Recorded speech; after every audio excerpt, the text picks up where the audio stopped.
Une femme se rend dans un camp militaire avec son enfant pour rendre visite à son mari, qu'elle n'a pas vu depuis 7 ans. À son arrivée, elle découvre avec stupeur que son mari est marié à une autre femme depuis 6 ans, et que leur mariage a même eu lieu dans ce camp. Ce n'est qu'à ce moment-là qu'elle comprend que son mari la trompait depuis son départ. 7 ans plus tôt, il avait organisé une cérémonie de mariage avec elle sans enregistrer officiellement leur union, sous prétexte de devoir garder le secret pour son travail. Il l'avait ensuite laissée dans son village natal, seule avec leur enfant et ses beaux-parents, et n'était jamais revenue. Ne voulant pas que leur fils soit moqué pour ne pas avoir de père, elle avait pris la décision de venir avec lui retrouver son mari. Mais à peine arrivé au portail, le garde lui apprend que son mari est déjà marié. Devant la stupéfaction de la femme, le garde, hésitant, lui conseille de demander confirmation à d'autres. Une vieille dame passe à ce moment-là, la femme se précipite pour l'interroger. La dame, sûre d'elle, dit connaître tout le monde dans le camp. Mais dès que la femme prononce le nom de son mari et affirme que l'enfant est le sien, la vieille dame est abasourdie, puis gifle la femme. Cette dernière demande des explications, mais la dame l'accuse aussitôt d'être une maîtresse venue briser un foyer. Il s'avère que l'homme en question est le gendre de la vieille dame, marié à sa fille depuis 6 ans, un fait bien connu de tout le camp. La femme, pour prouver sa bonne foi, sort une photo de mariage, datée de 7 ans auparavant. L'assistance commence à douter, et si la vraie maîtresse était la fille de la vieille dame? Mais cette dernière, voyant la photo, se moque, le visage de l'homme est flou. Elle accuse la femme de mensonge. Celle-ci reprend la photo et explique que les larmes qu'elle y a versées en pensant à son mari ont effacé son visage. Mais personne ne la croit. La vieille dame déchire la photo, le seul souvenir que la femme gardait de son mari. Elle tente ensuite de la chasser avec un balai.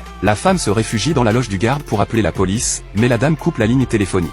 Soudain, des voyous, dont le fils de la vieille dame, forcent la porte et traînent la femme dehors. Son fils, voulant protéger sa mère, mord l'un d'eux, mais il est violemment poussé sur une pierre. Affolée, la femme supplie qu'on aide son fils. La vieille dame exige alors qu'elle reconnaisse publiquement être une maîtresse. Acculée, la femme s'exécute, et, sous les incitations de la dame, les gens l'insultent et l'humilient. C'est alors que le commandant du camp arrive. Après avoir écouté les faits, il réprimande la foule et demande à la femme si elle ne s'est pas trompée de personne, puis exige une preuve de son mariage. La femme, désemparée, n'a plus de photos. Le commandant, sans preuve, s'en va. La vieille dame jubile et continue de l'humilier. Au moment où son fils s'apprête à frapper la femme, celle-ci crie le nom du directeur général. Le commandant revient aussitôt, l'arrête et lui demande quel est son lien avec le directeur. Alors, la femme s'écrie avec colère, « C'est mon père !» Stupéfaction générale.